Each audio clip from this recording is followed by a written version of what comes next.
Millions believed Elvis did it, but did Michael Jackson really do it?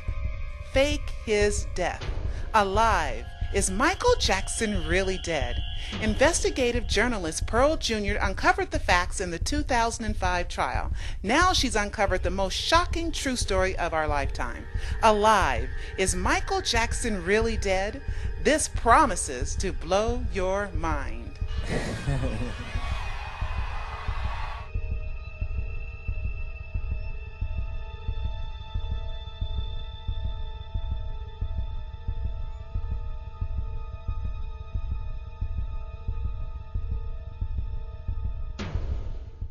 Elbow Grease Productions, in association with MichaelJacksonInsider.com, presents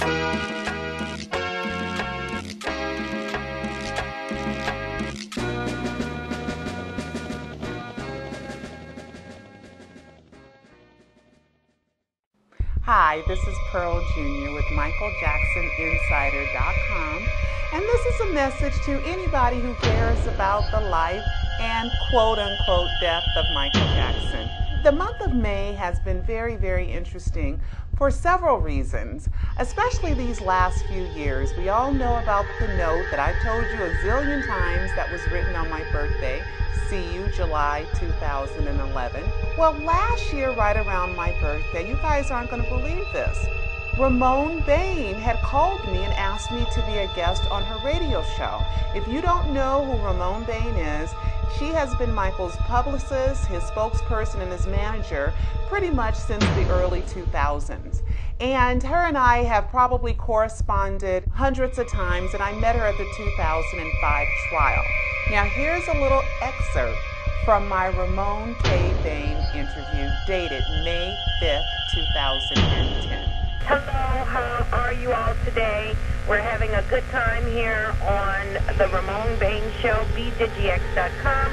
I am very happy to have on the phone with me now, Pearl Jr., businesswoman extraordinaire, as I have described her earlier in the show.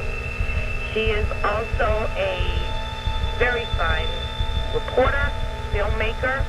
She's produced documentaries on Barack Obama and Michael Jackson, Barack Obama, The Power of Change, Behind the Scenes at the Michael Jackson Trial, Michael Jackson, The Trial and Triumph of the King of Pop. She is a business owner of Elbow Grease Productions, and I had the occasion of meeting her in 2005 as we were out in Santa Maria, California, at the trial of Michael Jackson. Good morning, Pearl Jr. How are you?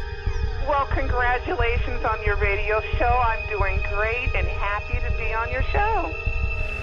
Well, I am honored to have you on. You're such a busy lady, and you were such an asset to Mr. Jackson in 2005 because there weren't many people who were willing to be very objective, and there weren't a lot of people who were willing to be very fair.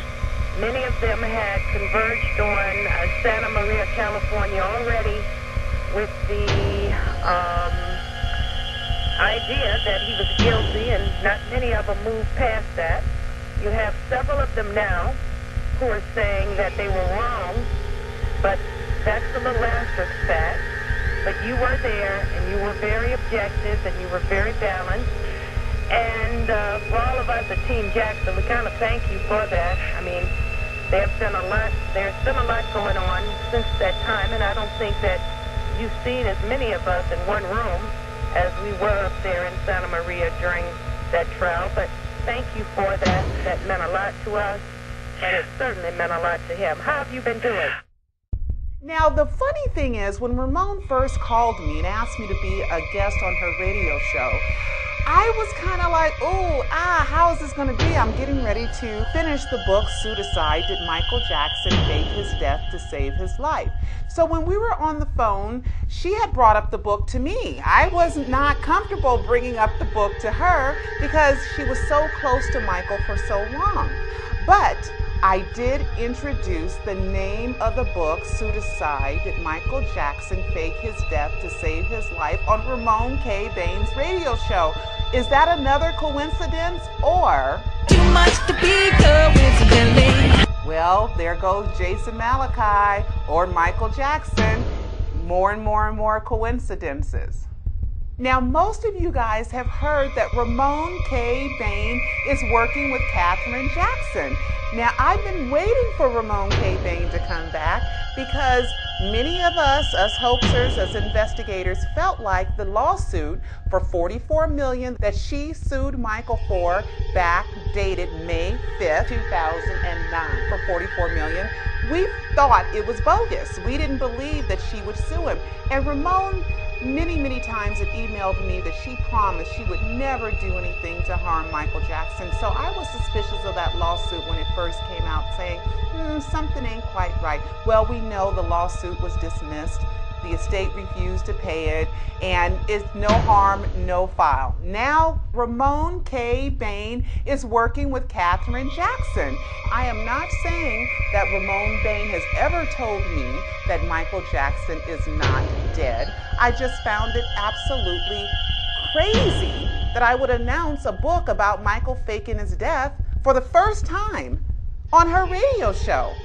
So guys, I don't know. You know what I have to do? I have to travel backwards. And then I have to review everything because everything now is suspect in the world of Michael Jackson.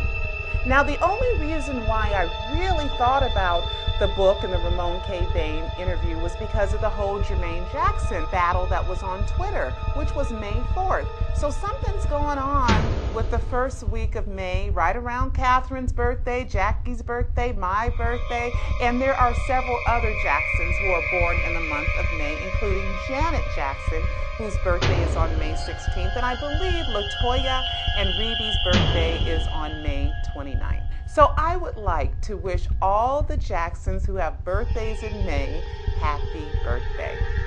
And P.S., is this a recent picture of Grace and Paris? It's dated March 29th, and Paris's birthday was April 3rd. So did Grace come and spend time with the kids for Paris's birthday? I don't know. This is Pearl Jr. for MichaelJacksonInsider.com. And if you're a newbie to the Michael Jackson death hoax community, please pick up a copy of Alive, Is Michael Jackson Really Dead? Because if you're just now reviewing these videos and you have no backstory, you're going to be kind of lost and think we're ridiculous. But if you follow the death hoax and you know all the big clues, you'll know that we are right on target. Suicide. Did Michael Jackson fake his death to save his life?